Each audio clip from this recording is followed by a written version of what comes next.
Hello students. तो आज हम करने जा रहे हैं चैप्टर 4 क्वाड्रेटिक इक्वेशन का बेसिक। ठीक है, quadratic equation I am sure बच्चों को बहुत अच्छे तरह से पता है क्या होती हैं। वैसे हमने पॉलिनोमियल में भी किया है।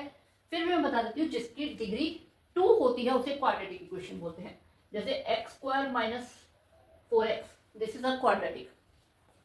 1 माइनस 2x माइनस x², ठीक है। 2 5 6 9 √2 x², डिग्री 2 आ रही है, चाहे वो मोनोमियल है, बाइनोमियल है, ट्रिनोमियल है, कोई भी है, वो क्या होगी, एक क्वाड्रेटिक होगी। डिग्री 2 होनी चाहिए, हाईएस्ट पावर जो है वेरिएबल की वो 2 होनी चाहिए, दैट इज अ क्वाड्रेटिक। तो इस चैप्टर में हम पूरा क्वाड्रेटिक ही पढ़ेंगे। ठीक है, क्वाड्रेटिक इक्वेशन को सॉल्व करने के लिए यहाँ पे इस चैप्टर में हमारे पास दो मेथड होते हैं। ठीक है, ये दो मेथड होते हैं। फर्स्ट फैक्टराइजेशन मेथड, जो हमने पॉलिनोमियल में भी किया था, जिसे मिडल टर्म स्प्लिटिंग कहते हैं। ठीक है, अभी मैं इसका ये एक सम जो मैंने लिया है इसे अभी यहाँ पे सॉल्व करके बता रही हूँ। बाकी एक अलग से वीडियो भी मैंने अपलोड करूंगी जिसमें क्या कहते हैं पूरे एक्सप्लेन से मिडल टर्म स्प्लिटिंग को समझाऊंगी। तो ये मैंने जो फॉर्म लिया है सम 6x² माइनस x माइनस 1, इसे हम फैक्टराइजेशन मेथड अप्लाई करेंगे। फैक्टराइजेशन मेथड मतलब इसके ऊपर हम मिडल टर्म स्प्लिटिंग लगा के फैक्टर में कन्वर्ट कर देंगे और वहां से इसके रूट्स या x की वैल्यू या इसका सॉल्यूशन फाइंड करेंगे। ठीक है, मीनिंग बिल्कुल सेम होता है तीनों का, बोलने का तरीका अलग अलग है। इसे हम अल्फा बीटा के नाम से भी जानते हैं। ठीक है, इसके जो रूट्स होते हैं उन्हें अल्फा बीटा भी बोलते हैं। तो अब इसे कैसे करेंगे हम, यहाँ पे हम क्या करेंगे, हमें पता है कि मिडल टर्म स्प्लिटिंग होता है मिडल टर्म को स्प्लिट करना, तोड़ना उन दो पार्ट्स में कि मल्टीप्लाई करके आपका a into C I, ax² plus bx plus C, a into C I यानी 1 इंटू 6 मल्टीप्लाई करके 6 आना चाहिए और प्लस या माइनस करके 1 आना चाहिए। ओके, ठीक है। तो हमारे पास 3 माइनस 2 1 है, 3 इंटू 2 6 है। ये दो फैक्टर है, यहाँ पे अप्लाई कर देते हैं। 6x² माइनस, हमें स्प्लिट किसे करना होता है, मिडल टर्म को। ठीक है, तो इसे हम लिखेंगे 3x माइनस 2x। ठीक है, 1x आ जाएगा माइनस 1, 6x² माइनस 3x, हमने ब्रैकेट खोल दी, बाहर माइनस है, अंदर साइन चेंज हो जाएंगे। यहां पे आ जाएगा 2x माइनस 1 1, क्लियर। ठीक है, 3x plus 1 and 2x minus 1, तो 3x plus 1 equal to 0, 3x is equal to minus 1, x is equal to 2x is equal to 1, x is equal to 1/2। तो ये दो इसके फैक्टर, इन्हें अल्फा और beta भी आप कहते हो। ठीक है, ये दो इसके रूट्स आ गए। ठीक है, यहाँ पे ये होता है फैक्टर। ये हमने इस इक्वेशन को, ये जो हमें गिवन इक्वेशन है, इसे हमने दो फैक्टर में कन्वर्ट कर दिया और वहां से हमने रूट्स फाइंड कर लिए। ठीक है, एक इसमें ये फैक्टराइज मेथड अप्लाई होगा। ठीक है, सम आएंगे क्वाड्रेटिक इक्वेशन के और उसको फैक्टराइज से उसके रूट्स फाइंड करने। दूसरा हमारे पास एक और इसका मेथड आएगा, वो है क्वाड्रेटिक फॉर्मूला। ठीक है, क्वाड्रेटिक फॉर्मूला जिसमें सबसे पहले डिफाइन किया जाता है, यानी कि डिस्क्रिमिनेट जिसे बोलते हैं, डिफाइन करेंगे b² माइनस 4ac करके। हमारी स्टैंडर्ड जो क्वाड्रेटिक इक्वेशन है उसके साथ उसे कंपेयर कर देंगे, वहां पे abc हम फाइंड कर लेंगे। फिर हम d का फॉर्मूला लगा के डिस्क्रिमिनेट फाइंड करेंगे और उस डिस्क्रिमिनेट का यूज करके यहाँ पे हमारे पास ये जो फॉर्मूला है, यहाँ से हमें इसके रूट्स फाइंड होंगे। ओके, तो मैं सिर्फ बता नहीं रही हूँ, साथ में सॉल्व करके दिखा रही हूँ। सम मैंने साथ में ले रखा है, उस सम को अभी हम सॉल्व करेंगे। ठीक है, तो ये सम आपको बिल्कुल क्लियर है। अब हम करते हैं ये वाला सम क्वाड्रेटिक फॉर्मूला से। ठीक है, ये आ जाएगा आपके पास x² 5√5x माइनस 70। तो यहां से हमारे पास जो a है वो आ जाएगा, अगर हम कंपेयर करें ax² bx प्लस c से, तो a आ जाएगा 1, b आ जाएगा 5√5। ठीक है, और c हमारे पास आ जाएगा माइनस 70। क्लियर। तो यहां से अब हम इसका डिफाइन कर लेते हैं, यानी डिस्क्रिमिनेंट, वो होता है b² माइनस 4ac। तो b आपके पास है 5√5। एक और चीज, रूट वाली वैल्यू देख के बच्चे डर जाते हैं कि रूट आ गया। मैंने इसीलिए स्पेशली रूट वाला सम उठाया है कि रूट से डरने की बिल्कुल जरूरत नहीं है, क्योंकि रूट को 2-4 सम सॉल्व करके देखो, सीरियसली बहुत इजी लगेगा।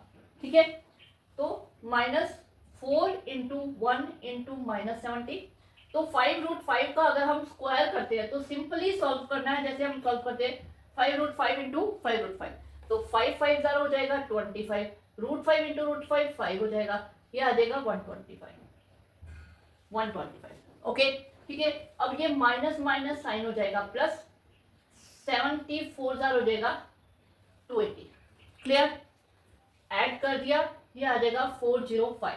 ठीक है, डी आपके पास आ गया 405। अब डी आपके पास 405 आ गया, तो यहां से क्या है कि मैंने नीचे बता भी रखा है नेचर ऑफ फ्रूट्स के हिसाब से, जब डी आपका जो है ग्रेटर देन 0 है तो उसके दो अलग रूट होते हैं, ये अभी हम पढ़ेंगे इसके बारे में भी। ठीक है, तो यहाँ पे ये ग्रेटर देन 0 आ गए, यानी कि इसके 2 डिस्टिंक्ट रूट है, रियल रूट्स हैं, तो अब हम रूट्स फाइंड करेंगे। ठीक है, तो ये आ जाएगा आपका रूट फाइंड करने का, ये x is equal to -b plus minus √t/2a।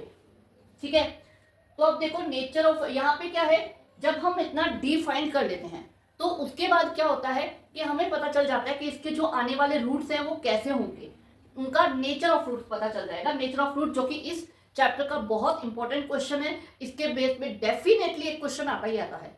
ठीक है, 2 टाइप के क्वेश्चन बनते हैं, एक तो नेचर ऑफ रूट्स पूछ लिया जाता है, एक आपसे नेचर ऑफ फ्रूट्स दिया होता है और के की वैल्यू पूछ ली जाती है। ठीक है, तो नेचर ऑफ फ्रूट्स वही है, देखो जैसे ये हमारी जो स्टैंडर्ड इक्वेशन है इसे हम कंपेयर करेंगे, कंपेयर करके वही डी फाइंड करेंगे। डी अगर आपका ग्रेटर देन 0 आ जाता है, जैसा कि यहाँ पे आ गया हमारे पास, अगर ग्रेटर देन 0 आ जाता है तो क्या होगा, रियल एंड डिस्टिंक्ट, 2 रियल और डिस्टिंक्ट रूट हो गए, और जो हम इस तरह से अभी हम इन्हें फाइंड करेंगे।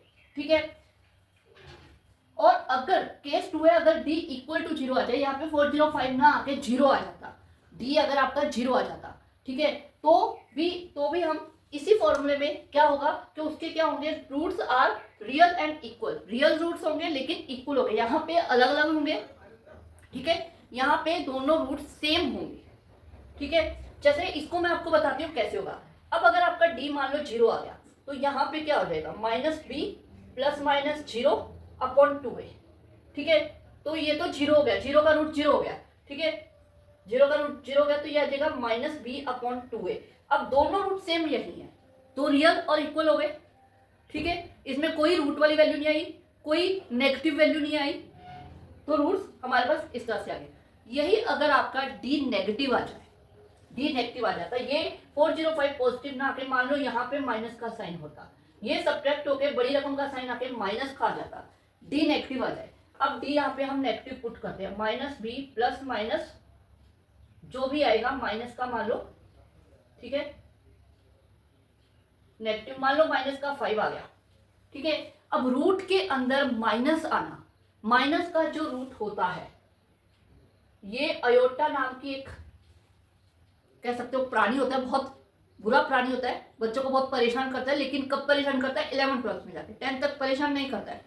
तो ये एक्चुअली एक इमेजिनरी वैल्यू होती है, ये रियल वैल्यू नहीं होती है। जहां रूट के अंदर माइनस आ जाता है वो एक रियल वैल्यू नहीं होती है। तो रूट के अंदर माइनस आ जाए तो इसके रूट्स होंगे वो इमेजिनरी होंगे, और इमेजिनरी रूट्स आपको 10th तक आपके सिलेबस में नहीं है, तो आपको फाइंड ही नहीं करना। सम यहाँ पे आप बिल्कुल छोड़ दोगे, डी इज क्या आ जाएगा, d is less than 0, therefore roots are the imaginary, that's all.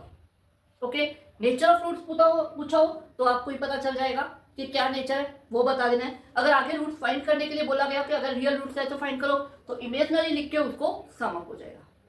Clear, clear ये तीनों सिचुएशंस। ठीक है, पहले वाली जो सिचुएशन है वो हमारे पास वैसे आ चुकी है, ये दोनों सिचुएशन मैंने आपको समझा दी कि अगर ये आ जाता है तो आप देखो रियल रूट्स आ जाएंगे, ये दोनों इक्वल आ जाएंगे। क्यों, क्योंकि रूट्स दोनों अलग ही यहाँ पे होते हैं, ये जो प्लस माइनस साइन है, एक बार हम रूट टी को प्लस करते हैं, एक बार रूट टी को माइनस करते हैं, तो वहां पे ही रूट अलग होते हैं। और अगर डी ही 0 हो गया तो रूट अलग नहीं होंगे, सेम यही वैल्यू आएगी।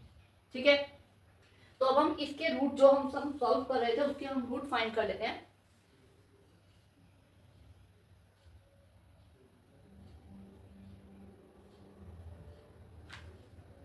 a, अब ये -b हमारे पास क्या था, 5√5 प्लस माइनस, तो प्लस माइनस √d हमारे पास आया है 405/2a। a क्या है, a हमारे पास 1 है, तो 1 आ जाएगा। ठीक है, अब हम 405 का रूट सॉल्व करने के लिए इसका हम प्राइम फैक्टराइजेशन करेंगे। 4 + 5 3 के टेबल में जा रहा है, 9 3 के टेबल में जा रहा है, 3 × 1 3 10